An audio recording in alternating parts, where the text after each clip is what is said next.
Ey vrach, ey tabib, muborak bo'lsin sizga bu maqom.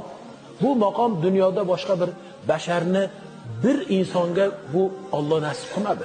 Qarang, nima deyapti doktorga, vrachga? Bu vrach, ya'ni buni eshitgandan keyin faqat Alloh uchun tuzataman, shu ajr savobga ega bo'laman deya tuzatish kerak ekan.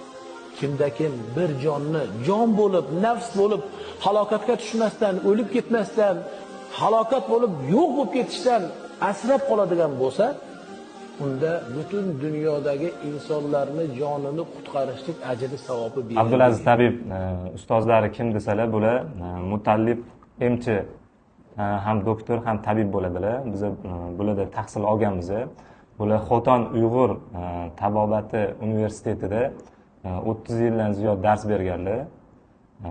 Ya'ni o'zlari silsilaviy tabiblar, zamonaviy meditsinada Xotonda o'qiganlar. Yana tabobat ilmlarini silsilaviy otalaridan Ali Emchi, Muhammad Ali Emchi ustozdan o'rganganlar.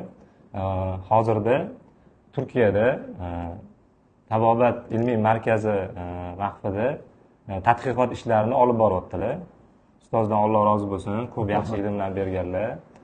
Bizga o'sha tayinlangan pishiq dorilar yoki bo'lsa tabobat faoliyatidagi barcha narsalarimizni ustoz bilan maslahatlashgan holda qilamiz. So'z Alloh rozi bo'lsin, bergan bilim-ilmlaringizga rozi bo'ling. Rahmat, Alloh rozi bo'lsin. Sizga bir sovg'at qilayım. Ustoz Muhammad Ali dadamninki kitobi bu dadamninki 60 yillik davolash tajribelerinde tecrübeden ötküzgen, aldıdan ötküzgen reseptlarni to'plab bu kitobni yozgan. Ana ofitsialniy kirgan bu kitob. Ruxsatnomasi bor kecha. Alloh rozi bo'lsin, rahmat.